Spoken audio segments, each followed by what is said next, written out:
I don't care how tidy you keep your place. If you live out in the rural parts of town, you're going to have rats. I had chickens, and chickens with all the feed and the seeds and everything else that they eat, the rats come along for a ride. The gravy train. So I had a rat problem. It was getting into my pantry. I had to start moving everything to mason jars and canned goods only. If you'd buy something from the store, it went into like a trash can with a bag, and then a new trash can with a bag and a lid in the garage, to keep things safe. And because these little creatures were insatiable, and they would eat shit that didn't even have anything to do with food, just because they could. I had one cat, and I've never really been a cat person. I've always been a dog person, if there is such a thing. And my daughter left me one cat that in her youth, she was a real go-getter. We never had trouble with rats out there. But, probably 3 or 4 years ago, I was starting to notice a lot more damage in the pantry and the garage and stuff. And I thought, all right, it'd really be nice to have a couple of barn cats. Yeah. Well, one day, this one cat showed up. I noticed her because I had stepped out of the house. I was headed out to the truck to get something, and she left me a nice little present. And it was a rat, a big rat. It's like, yes, how did this big rat just drop dead on my porch? And I'm looking around, right? And there's this black cat sitting there, and I went over to pet her and say thank you for the nice housewarming and, just being neighborly thing. And she darted, and I probably didn't see her for maybe a week. And she showed up again, and I started putting out little tins of cat food and some water. So I didn't expect her to stick around, but I mean, I'm sure she probably had 5 other places she was hitting all the spots, right? And living large. Anyways, she showed up one day, a couple months later, and I mean, I got to the point where I could pet her, and which was cool. And then she showed up one day, and she was wide, wide glide. Yeah, she was knocked up all right, and I knew it wasn't probably. I sensed that it was probably close. But she started coming into the house and making herself comfortable, looking around for a nice little nest, right? A landing pad. And so I set her up a box in the bathroom, and she put out 5 kittens, all black, bright green eyes, beautiful little things. It's such a pleasure to, to take care of kittens. Once you get past, the obvious, but they started growing up, and I thought, well, this is great. Sooner or later, they're going to be Mausers, and I'll have barn cats, 5 plus mom. Of course, she never really stuck around. She would always just kind of, go back out to the streets. And so I winded up with these 5 cats, and I, raised them for 5 or 6, 7, 8 weeks in the bathroom, which was a lot of fun. Then they started making messes and learning how to jump up on shit and get into trouble. And then I let them out one day, and they kind of figured out the lay of the land, and all the neat shit they could play in and around and whatever. And so I had this perfect, outdoor cats that could come indoors, and they would, some of them would hang out outside at night, and others would climb on the bed and, get right underneath your your space and purr and put you to sleep, which was a lot of fun. And everything's going swimmingly. And then one day, one of those cats showed up Wide. I, I guess it was probably 7 or 8 months later, but I hadn't seen the mother for a while. And, these cats were all doing their thing. And I'd come home from work and they'd all gather around and, for their milk. And one of them, and I'm thinking, geez, what happens if it was a brother or, whatever? Is this going to be a mess when we have kittens with 3 arms? And, whatever. And she went through her term and popped out another, 3 of them. Popped out 3 kittens. So there's 5, 6, 7, 8. And I didn't really have too much trouble with it because they were outdoor cats and I would just give them extra food and I wasn't thinking clearly.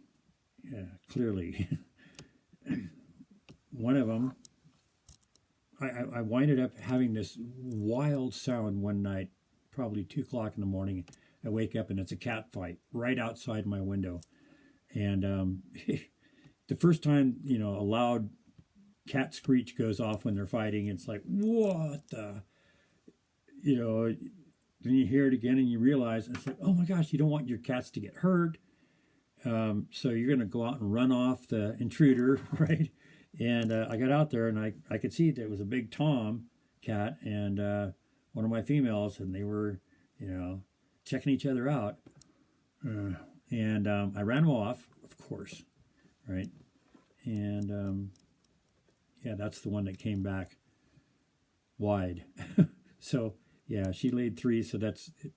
Now I have a whole bunch of cats, and I never thought about it. I've never been a cat person, so I never really thought about, when you hear stories of cat women, cat ladies, you imagine, 10 or 12 cats bouncing all over the furniture, clawing and, raking shit up. And I did a job once. The woman had, I think, 6 or 7 cats, and she needed some repair on one of her walls, drywall.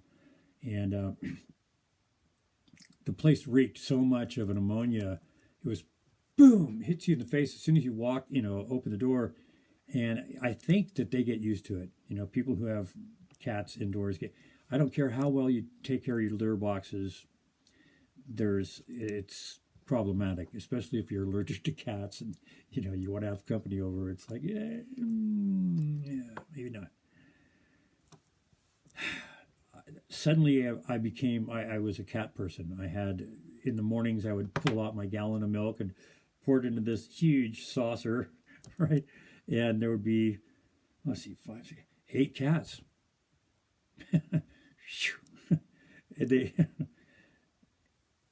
The mother of these original cats showed up a couple months later, wide.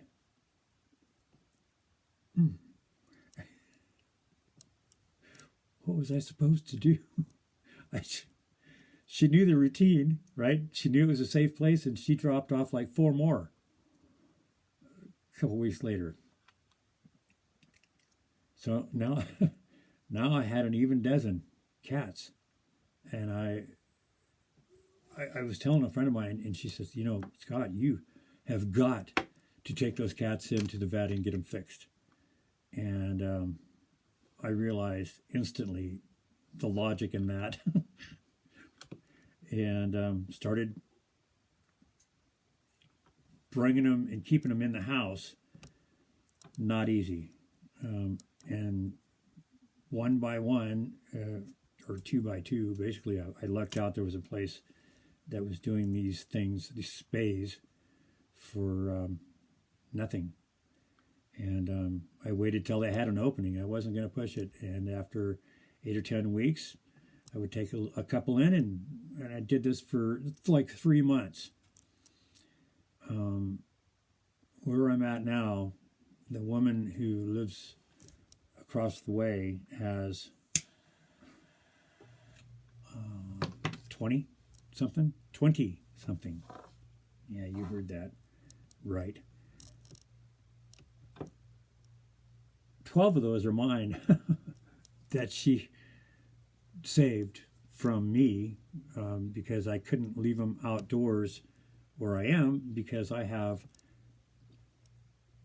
coyotes and wildcats and raccoons. It just is not safe for cats. And she was one of those cat people, cat lady. And she loves all her cats, and I get to see them as often as I like. I just walk down there and knock on the door and say, "Hey, do you have any sugar?" And I come in, and all my cats remember me, and they all, so I lucked out. Cat people, even if you have, like I say, enough litter boxes, it's never quite enough litter boxes. Anyways, I want to round that out. That's the story of how I went from a dog person to a mixed. You ever thought about the word tip? Tipping? Tip? Do you know how it came about? This is a good one. It's late 1900s. I guess it was about in the 20s, early teens, 20s.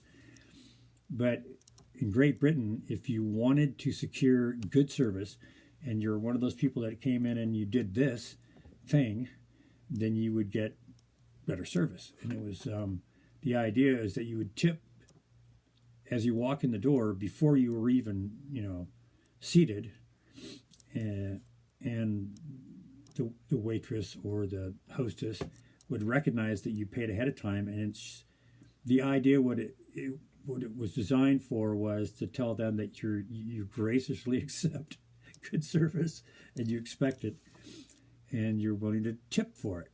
And the tip was to ensure promptness. TIP, to ensure promptness.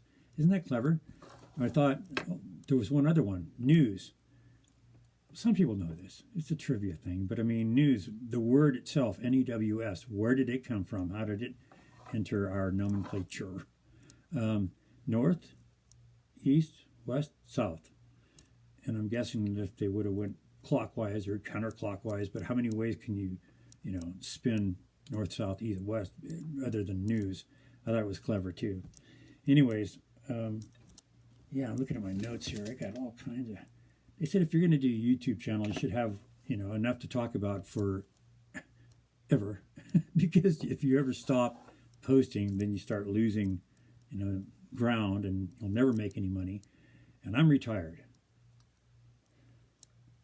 I could use a couple extra bucks, and I'm willing to work for it. And like I said, I spent a lot of years on the other side of the camera, right? And now I'm on this side, and I have to trim and comb my hair and all that jazz. But I like this forum. I like this format. I like being able to talk about things that are interesting to me, and I'm hoping you all find it either entertaining or educational or both. I got some good ones coming up, things that not everybody is interested in, but that's okay. As long as there's a couple, that'll keep me going. Thanks.